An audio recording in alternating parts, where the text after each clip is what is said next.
부장판사를 역임한 유땡땡 변호사가 법률신문에 유감이 많은 인사이동철이라는 제목으로 올린 글이 있어서 조금 설명드려 봅니다.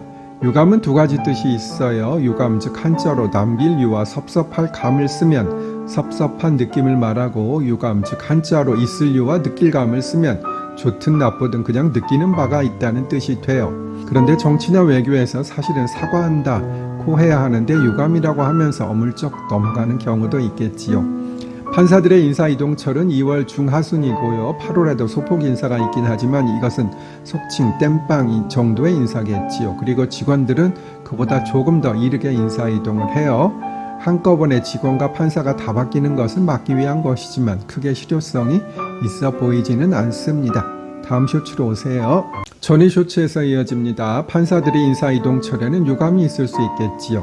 원하는 법원으로 가지 못하거나 원하는 보직을 받지 못한 경우에는 유감 즉 섭섭한 마음이 있겠고요. 정년퇴직이나 명예퇴직을 한다면 유감 즉 좋고 나쁨을 떠나 어떤 느낌이 있겠지요. 판사들이 인사이동철에는 특이한 현상이 있을 수밖에 없어요.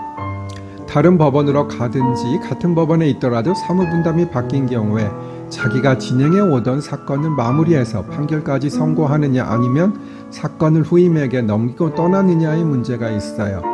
당사자들에게도 이것은 매우 중요한 문제고요. 이를 가지고 법정 밖에서는 온갖 추측이 난무하고 치열한 신경전이 벌어지기도 해요.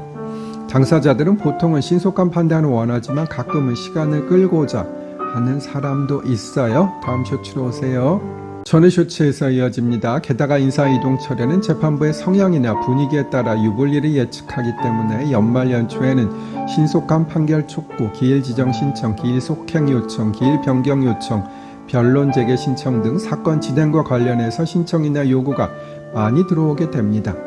이에 대한 재판부의 반응에 따라 희비가 엇갈리기도 하고 노골적으로 유감을 표시하고 크게 낙담을 하거나 환호를 하기도 하겠지요.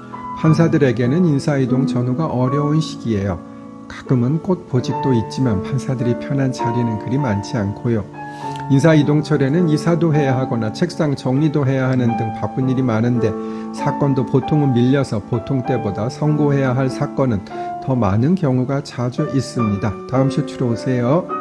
전후 쇼츠에서 이어집니다. 막상 판결을 쓰려고 기록을 세밀히 검토하면 사실관계가 모호하거나 숨은 쟁점들을 간과한 경우가 종종 보입니다. 그래도 사건의 내용을 어느 정도 알고 있는 판사가 판결을 선고하는 것이 낫지만 그런 사건이 여러 건 있다면 막상 판결문을 다 쓰기는 쉽지 않을 수 있지요.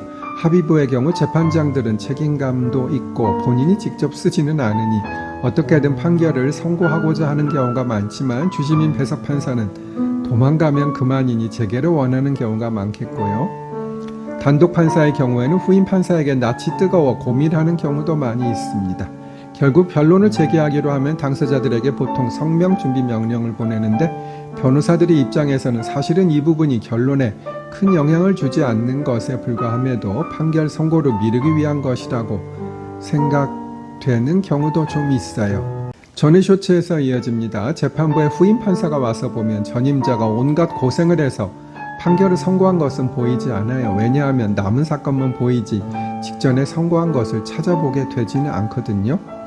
따라서 남아있는 사건만 보게 되는 후임자는 늘 전임자에게 유감이 있을 수밖에 없게 되지요. 저도 단독 판사 시절 그리고 고등법원 배석판사 시절 그런 기억이 남아 있습니다. 정말로 선고하고 가야 할 사건인데 안 하고 미안하다는 말씀도 없는 경우도 많아요.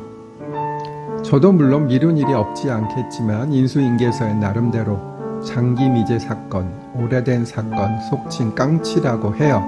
을 처리하려고 노력했지만 남아있는 것이 좀 있습니다. 너그러이 이해해 주십시오. 라는 말 정도는 했습니다. 다음 쇼츠로 오세요.